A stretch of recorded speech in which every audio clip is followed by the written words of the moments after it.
اعوذ باللہ من الشیطان الرجیم بسم اللہ الرحمن الرحیم ولما رجع موسى الى قومه غضبان اسفا قال بئس ما خلفتموني من بعدي اعجلتم امر ربكم والقى الالواح واخذ براس اخيه يجره اليه قال ابن ان القوم استضعفوني وكادوا يقتلونني فلا تشمت بي الاعداء ولا تجعلني مع القوم الظالمين قال رب اغفر لي ولأخي وأدخلنا في رحمتك وأنت أرحم الراحمين۔ محترم سامعین کرام، سورۃ الاعراف سورہ نمبر 7 اور اسی سورت سے بھی آپ کے سامنے آیت نمبر 150، 151، 150 اینڈ 151 یہ دو آیات ابھی آپ کے سامنے تلاوت کی گئی۔ جیسا کہ معلوم ہے کہ موسیٰ علیہ السلام اور ان کی قوم بنی اسرائیل کا تذکرہ چل رہا ہے، اور اس سے پہلے کے درس میں آپ کے سامنے یہ بات واضح کی گئی کہ جب موسیٰ علیہ السلام کوہ طور پر اللہ تبارک و تعالیٰ کے 40 دن اور 40 راتوں کے وعدے پہ وہاں گئے تاکہ اللہ تبارک و تعالیٰ ان کی قوم کے لیے ایک مکمل ضابطۂ حیات نازل فرمائے۔ اسی دوران میں موسیٰ علیہ السلام کی قوم نے سامری نام کے ایک آدمی کی مدد سے اپنے زیورات کو ڈھال کر کے گائے کا بچہ یعنی بچھڑا بنایا اور پھر اس کی پوجا کرنا شروع کر دی۔ موسیٰ علیہ السلام ابھی کوہ طور پہ ہی تھے کہ اللہ تبارک و تعالیٰ نے موسیٰ علیہ السلام کو اس بات کی وحی کے ذریعے سے اطلاع دے دی کہ آپ کے قوم کے اکثر لوگ گوشالہ پرستی میں بچڑے کو پوجنے میں لگ گئے ہیں اور اس شرک و کفر اور خرافات میں مبتلا ہو گئے ہیں۔ موسیٰ علیہ السلام کو جب یہ بات معلوم ہوئی تو موسیٰ علیہ السلام اسی وقت غم و غصے سے بھر گئے اور بڑی مشکل سے کوہ طور سے واپس اپنے قوم کی طرف آئے تو آتے ہی اپنے قوم کے لوگوں سے کہا کہ یہ کیا بات ہے کہ میرے پیچھے تم لوگوں نے کیسے کیسے گل کھلا دیے، اور کفر و شرک والی جو زندگی پہلے تمہارے اندر تھی وہی زندگی پھر لوٹ آئی ہے۔ اتنا اپنے قوم کو کہنے کے بعد غصے میں بھرے ہوئے تھے، سامنے ان کے بھائی ہارون علیہ السلام آ گئے۔ تختی جو اللہ تبارک و تعالیٰ نے ان کو دی تھی جس میں ان کے لیے بہت سارے احکام تھے، اس تختی کو زمین پر ڈال دیا اور ڈالنے کے بعد آگے بڑھے اور اپنے بھائی ہارون علیہ السلام کے سر کے بال کو اور داڑھی کے بال کو پکڑ کر کے کھینچنا شروع کر دیا اور کہا کہ میری غیر موجودگی میں تم نے یہ کیا کیا، قوم کو روک بھی نہیں سکے، سیدھے رستے پر لا بھی نہیں سکے۔ ہارون علیہ السلام نے بڑی ہی حلیمانہ انداز میں، بڑی ہی بردباری کے ساتھ، بڑی ہی صبر و ضبط کے ساتھ اپنے بھائی موسیٰ علیہ السلام کو کہا کہ اے میرے ماں کے بیٹے، اے میرے ماں جائے بھائی، تو یہ مت سمجھو کہ تمہاری قوم جب شرک و بت پرستی کی طرف جا رہی تھی، گوشالہ پرستی کی طرف جا رہی تھی، بچڑے کو پوجنے کے لیے جب یہ لوگ جا رہے تھے تو میں نے ان کو روکا نہیں، بالکل میں نے روکا، کمپلیٹ کوشش کی روکنے کی، بھرپور کوشش کی روکنے کی، لیکن یہ قوم بڑی شرکش ہے، یہ میرے اوپر حاوی ہو گئی، غالب ہو گئی، مجھ کو دھمکیاں دینے لگے اور یہ دھمکی دینے لگے کہ اے ہارون اگر تم اپنی اس بات سے باز نہیں آئے تو تم کو قتل کر دوں گا، لہذا اے میرے بھائی میرے ساتھ ایسا معاملہ نہ کرو، میرے سر کے بال کو پکڑ کر کے مت کھینچو، دشمنوں کو میرے اوپر ہنسنے کا موقع مت دو، ہمارے اوپر ہنسنے کا موقع مت دو کہ میں نے اس شرک میں ان کو اکسایا ہے، بلکہ جو یہ شرک والا کام کر رہے ہیں اس میں ایک رتی بھی میں ان کے ساتھ نہیں ہوں۔ دیکھیے اللہ تبارک و تعالیٰ نے یہی بات یہاں پر بیان فرمائی۔ اللہ فرماتے ہیں وَلَمَّا رَجَعَ مُوسَىٰ إِلَىٰ قَوْمِهِ غَضْبَانَ آسِفًا، اور جب موسیٰ علیہ السلام اپنی قوم کی طرف غصے اور رنج کے ساتھ بھرے ہوئے واپس لوٹے، قال تو کہا بِئْسَ مَا خَلَفْتُمُونِي مِن بَعْدِي، میرے بعد تم لوگوں نے بڑی بری جانشینی کی، کیسے کیسے گل کھلا دیے۔ اس کے بعد کہا اعجلتم امر ربکم، تمہیں کیا جلدی پڑی تھی کہ اپنے رب کے حکم کا انتظار نہیں کیا، اور رب کے حکم کے انتظار کیے بغیر تم لوگوں نے یہ بچڑا بنا کر کے، گائے کا بچہ بنا کر کے اس کی عبادت کرنا شروع کر دی۔ اور اس کے بعد اللہ تبارک و تعالیٰ نے فرمایا وَأَلْقَى الْأَلْوَاحَ، شدید غصے میں بھرے ہوئے تھے، جو تختیاں ان کے ہاتھ میں تھی ان تختیوں کو انہوں نے نیچے ڈالا، وَأَخَذَ بِرَأْسِ أَخِيهِ يَجُرُّهُ إِلَيْهِ، اور اپنے بھائی کے سر کو پکڑ کر کے اپنی طرف کھینچنا شروع کر دیا۔ محترم سامعین اکرام، اللہ مزید آگے فرما رہے ہیں قال ابن ہارون علیہ السلام نے بڑی ہی صبر و ضبط کے ساتھ بڑی ہی پیارے لہجے میں کہا اے میرے ماں کے بیٹے، اے میرے ماں جائے بھائی، اے میرے ماں جائے بھائی، ان القوم استضعفونی، میری قوم کے لوگوں نے مجھ کو کمزور سمجھ لیا۔ تم رہتے تھے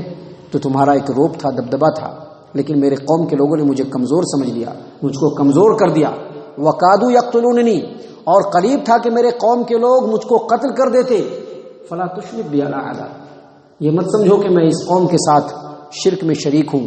یا یہ جو اللہ کے ساتھ شرک و کفر کر رہے ہیں میں نے اس کی طرف بڑھاوا دیا ہے یا میں نے ان کو روکا نہیں، یہ مت سمجھو. اور میرے ساتھ جو تمہارا بیہیویئر ایسا مت کرو، دشمنوں کو مجھ پر ہنسنے کا موقع مت دو.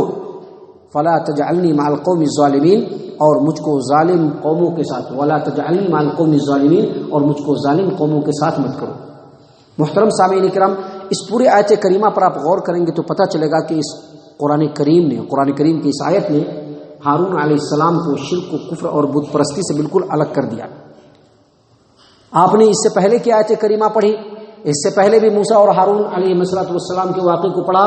آپ کو یہ بات خوب اچھی طریقے سے معلوم ہے کہ وہ جو بچڑا ہے اس قوم کے لوگوں نے اپنے زیورات کو جمع کر کے سامری کے پاس اکٹھا کر کے دیا، اور سامری نے اس کو ڈھال کر کے گائے کا بچہ یعنی بچڑا بنا دیا. لیکن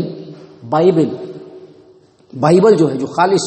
یہودیوں کی کتاب ہے، جن کا یہ دعویٰ ہے کہ وہ بنی اسرائیل قوم سے ہیں، جن کا یہ دعویٰ ہے کہ موسیٰ علیہ السلام اور ہارون علیہ السلام ان کے رسول اور نبی ہیں، ان لوگوں نے بائبل کے اندر، اور بائبل میں آپ جب مطالعہ کریں گے، اور جن لوگوں نے بھی مطالعہ کیا ہے ان کو خوب اچھی طریقے سے معلوم ہے کہ بائبل کے اندر بہت سارے انبیاء علیہ السلام کو گھناؤنے قسم کے جرم میں ملوث کیا ہے. جن نبیوں کو گھناؤنے قسم کے جرم میں بائبل کے اندر ملوث کیا گیا ہے ان میں ایک ہارون علیہ السلام بھی ہے. اور بائبل کے تصریحات کے مطابق، بائبل کی باتوں کے مطابق، اس کی آیات کے مطابق ہارون علیہ السلام نہ صرف یہ کہ بچڑا بنانے میں اور اس کی پرستش میں مبتلا تھے، بلکہ اپنی قوم کے لوگوں کو انہوں نے ہی اکسایا اور اس میں بھرپور معاونت کی. آپ دیکھیے بائبل کے الفاظ ہیں، بائبل کے اندر یہ بات لکھی ہوئی ہے کہ جب موسیٰ کو کوہ طور سے اترنے سے ذرا دیری ہوئی تو بنی اسرائیل بے صبر ہو کر کے ہارون کے پاس آئے اور کہا کہ ہمارے لیے آپ بچڑا بنا دیجئے ہمارے اس زیورات کا. ہارون علیہ السلام نے ان لوگوں کے فرمائش پر نہ صرف یہ کہ بچڑا بنایا، بلکہ بچڑا بنانے کے بعد جب بچڑا بنایا ہارون علیہ السلام نے تو ان کی قوم کے لوگ پکار کر کے کہنے لگی کہ اے اسرائیل، یہی تمہارا وہ خدا ہے جس نے تم کو مصر سے آزادی دلائی ہے. اور ہارون علیہ السلام نے بچڑا جب بنا دیا تو بچڑا بنانے کے بعد، بیل کا بچہ بنانے کے بعد انہوں نے یہ اعلان کیا کہ کل تمام کے تمام بنی اسرائیل کو یہاں جمع ہونا ہے. سارے بنی اسرائیل جب جمع ہوئے تو کل ہو کر کے ایک قربان گاہ جو انہوں نے بنایا تھا اس میں بنی اسرائیل کے ذریعے سے اس بچڑے کے لیے ہارون علیہ السلام نے قربانی دلائی. آپ دیکھیے قرآن کریم نے ہارون علیہ السلام کے اوپر لگے ہوئے اس اتہام اور الزام کی نہ صرف یہ کہ تردید کی، بلکہ بتلایا کہ یہ بچڑا بنانے والا اور لوگوں کو بت پرستی پر، گوشالہ پرستی پر ابھارنے والا ہارون علیہ السلام نہیں بلکہ سامری ہے. یہی وجہ ہے کہ اللہ تبارک و تعالیٰ نے اس کتاب کو، قرآن کو مہین قرار دیا ہے. مہین کا مطلب پچھلی جو کتابیں ہیں اس کے اندر جو بھی باتیں اس قرآن سے میچ کرے گی وہ صحیح ہوگی، اور جو میچ نہیں کرے گا وہ صحیح نہیں ہوگا، اس کو اللہ کا کلام نہیں مانا جائے گا بلکہ اس کو لوگوں کا اپنا بنایا ہوا کلام مانا جائے گا. ہو سکتا ہے کہ کوئی صاحب ہماری اس بات کو سن کر کے یہ اعتراض کرے کہ قرآن کے اوپر ہم کیسے اعتماد کریں. تو محترم سامعین کرام، قرآن کریم تو وہ کتاب ہے کہ جس کے سچ ہونے پر، جس کے برحق ہونے پر اور اللہ کا کلام ہونے پر ایک دو نہیں بے شمار دلائل ہیں، اور سارے دلائل کو یہاں پر ہم ذکر نہیں کر سکتے. صرف ایک چیلنج جو قرآن کریم نے اپنے نزول کے دور میں آج سے 1400 برس پہلے جب ایک چیلنج اس قرآن نے پوری دنیا کو دیا تھا، ہم وہی چیلنج لوگوں کو دینا چاہتے ہیں کہ قرآن جیسے ایک آیت بنا کر کے دکھلا دو. اور قرآن اللہ کا کلام ہے. اللہ نے کہا ہے انا نحن نزلنا الذکر، ہم نے ذکر کو نازل کیا، ہم ہی حفاظت کریں گے. تو جب سے یہ قرآن ہے، قرآن کے ایک حرف کو تو مٹانا بہت دور کی بات ہے، زبر زیر کو بھی لوگوں نے ادھر ادھر نہیں کیا اور نہ کر سکیں گے، ایک نقطے کو بھی نہیں ہٹا سکیں گے. یہ چیلنج ہے قرآن کا جو رہتی دنیا تک رہے گا کہ قرآن کے ایک نقطے کو بھی نہیں ہٹایا جا سکتا. جیسا قرآن آج سے 1400 برس پہلے، 1450 برس پہلے نازل ہوا تھا، ویسا ہی قرآن آج بھی اس روئے زمین پر موجود ہے. باقی دوسری کتابیں موجود نہیں ہیں. کوئی بھی کتاب ڈنکے کی چوٹ پر یہ اعلان نہیں کر سکتا ہے. لہذا یہ جو کلام پاک ہے اس کو اللہ تبارک و تعالیٰ نے مہین کہا ہے، کتاب مہین. مہین کا مطلب ہوتا ہے نگہبان، یعنی جو پچھلی کتابوں کے اندر جو آیات ہیں اور جو باتیں ہیں اس قرآن کریم سے میچ کریں گے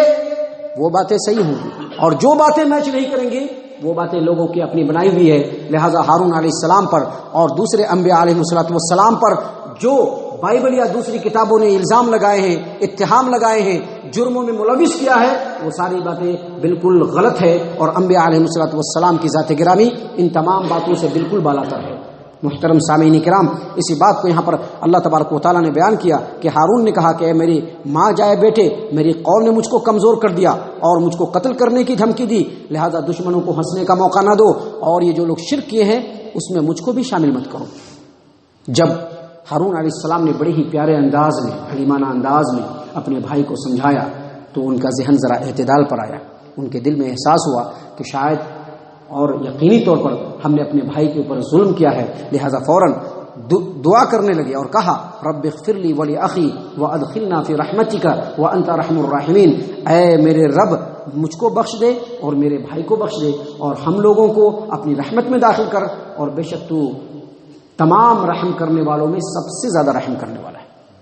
محترم سامعین کرام، جب ان کو احساس ہوا تو اپنے بھائی کے لیے اپنے لیے پہلے دعا کی، اے اللہ مجھ کو بخش دے، اور یہ جو ہماری قوم شرک میں مبتلا ہوئی ہے اس میں میرے بھائی سے اگر کوئی کوتاہی ہوئی ہے اللہ تعالیٰ اس کو بھی بخش دے، اور اللہ تبارک و تعالیٰ میرے اور میرے بھائی کے ساتھ اور تمام مومن مسلمانوں کے ساتھ خیر کا معاملہ فرما اور اپنی رحمت میں داخل فرما. محترم سامعین کرام، یہ باتیں ہیں جو ابھی آگے اور بھی ہیں جو اللہ تبارک و تعالیٰ نے موسیٰ علیہ السلام اور ان کے قوم کے تعلق سے بیان فرمائے ہیں. اللہ تبارک و تعالیٰ سے دعا ہے کہ اللہ تعالیٰ ہم تمام کو ان نصیحتوں کے اوپر غور و فکر اور تدبر کرنے کی توفیق عنایت فرمائے. ہم تمام کو اللہ تبارک و تعالیٰ صحیح معنوں میں مومن اور مسلمان بنائے،